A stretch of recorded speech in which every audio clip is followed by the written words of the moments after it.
Le monde économique contemporain a hélas remplacé le jugement par le calcul. Voilà le constat indirect que font deux auteurs importants, chacun dans leur domaine.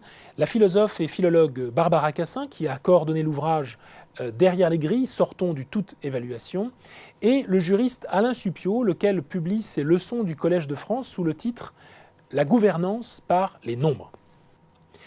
La convergence des deux approches, malgré leur méthodologie sensiblement différente, me paraît intéressante à présenter dans une perspective managériale.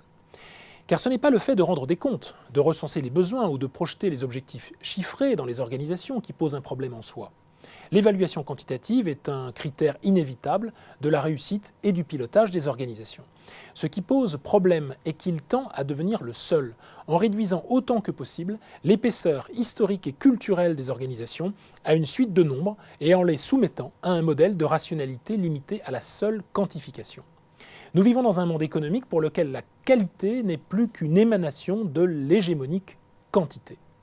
Le monde universitaire n'est pas en reste sur ce point d'ailleurs, qui détermine de plus en plus la carrière d'un enseignant-chercheur au nombre de ses publications, notez que je ne prononce pas l'expression lacanienne de publication, et ce sans autre critère d'évaluation que le trop fameux impact factor.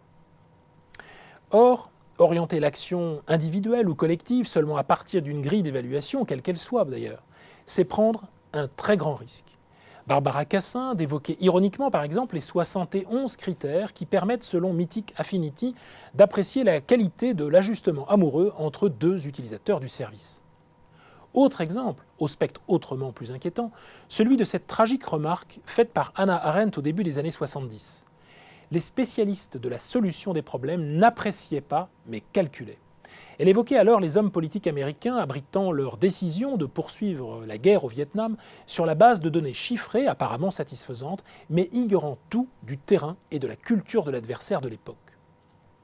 Quant à Alain Supiot, il rappelle que cette tendance générale prend sa source en économie dans la théorie des jeux et le dilemme du prisonnier qui croit démontrer la supériorité des contrats de coopération à partir d'un rapport coût-avantage trop vite fait car au prix d'une évacuation des valeurs de probité, d'intégrité ou encore d'honneur qui, dans les grilles comptables, comptent pour zéro.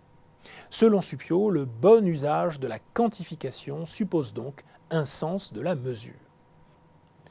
Mais comment résister dans la prise de décision à cette mathésis universalis au cœur des principaux outils d'aide à la décision et auquel le développement des algorithmes ne fait qu'ajouter?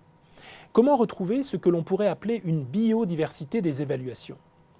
La réponse pourrait nous venir d'un troisième ouvrage composé par Pascal Chabot, L'âge des transitions, paru aux presses universitaires de France. Cette transition dont il parle, c'est celle qui parviendrait à faire coexister l'utile et le subtil, la relation au monde faite sur la base d'un calcul et cet autre rapport qui privilégie ce qui se trame sous le visible et qui nécessite du discernement, de la finesse et de l'attention aux signaux faibles. À la connaissance mathématique qui n'a en vue que des principes généraux et les impose partout sans égard, explique-t-il, il faut opposer une connaissance concrète qui part de chaque existence et en respecte les spécificités. Cette connaissance concrète est celle du jugement proprement humain, une sorte d'ordre du subtil, dont cet auteur explique qu'il est peut-être ce qui demeure d'une vie lorsqu'elle s'achève, ce qui fait qu'en un sens aussi, le subtil a son utilité.